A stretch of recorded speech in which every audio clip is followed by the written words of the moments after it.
Bukan hanya mendengar, tetapi melakukan.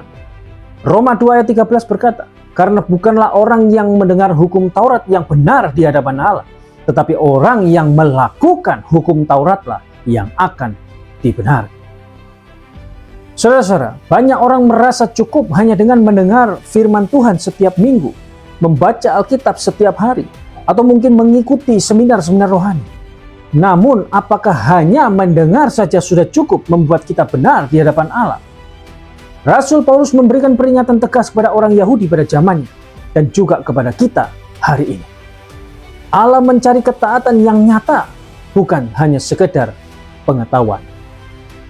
Nah, melalui ayat ini, Rasul Paulus mengingatkan kita bahwa hubungan kita dengan Allah tidak ditentukan oleh seberapa banyak kita tahu dan dengar, tetapi oleh bagaimana kita merespon firman itu dalam tindakan nyata.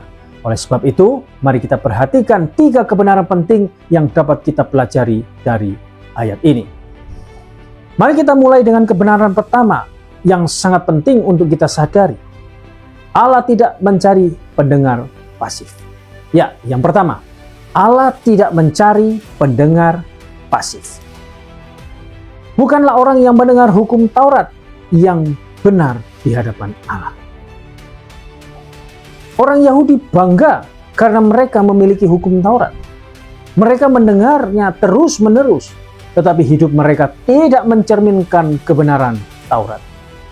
Demikian juga saat ini, banyak orang Kristen rajin mengikuti ibadah, mendengarkan khotbah, bahkan bisa mengutip ayat-ayat Alkitab.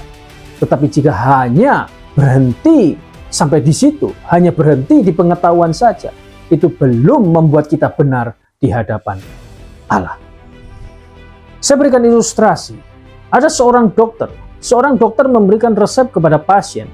Pasien itu menerima resep, membacanya, bahkan menghafalnya. Tetapi kalau dia tidak meminum obat yang diresepkan, apakah dia akan sembuh? Tentu tidak, bukan? Nah, begitu juga mendengar firman tanpa melakukannya tidak akan membawa perubahan.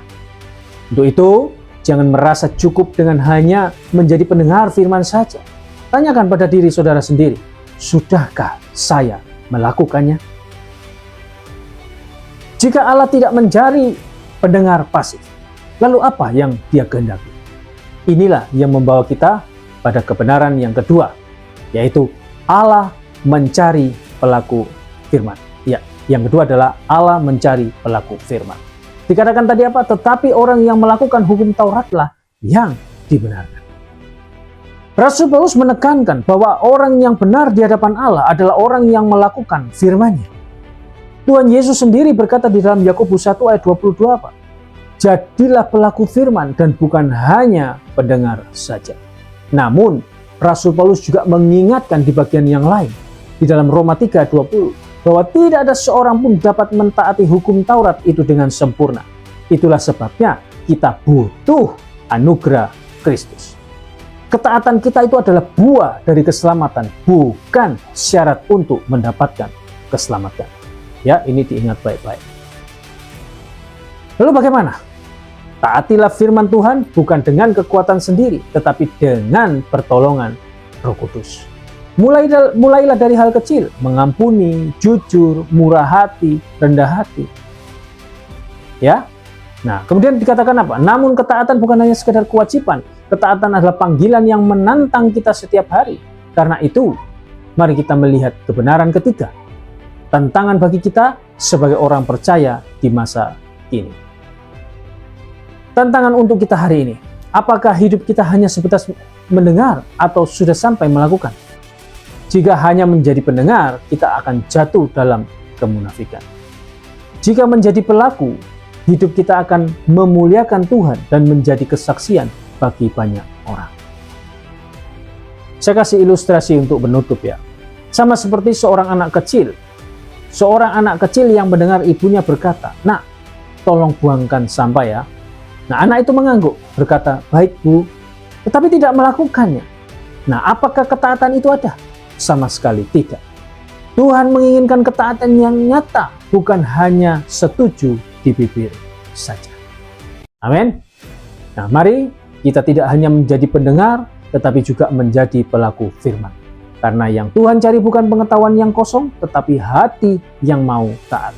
Ketika kita gagal, ingatlah, Yesus sudah menebus kegagalan kita, dan di dalam Dia kita dimampukan untuk hidup dalam kebenaran. Pertanyaan refleksi, apakah selama ini aku hanya mendengar firman saja? Bagian firman Tuhan manakah yang sudah saya tahu tetapi belum saya lakukan? Apakah langkah pertama yang bisa saya mulai hari ini untuk menjadi pelaku firman? Kiranya firman Tuhan dapat dipahami, memberi pencerahan, menambah pengetahuan, menjadi sumber kekuatan bagi kita semua yang percaya. Soli Deo Gloria. Tuhan Yesus memberkati. Shalom.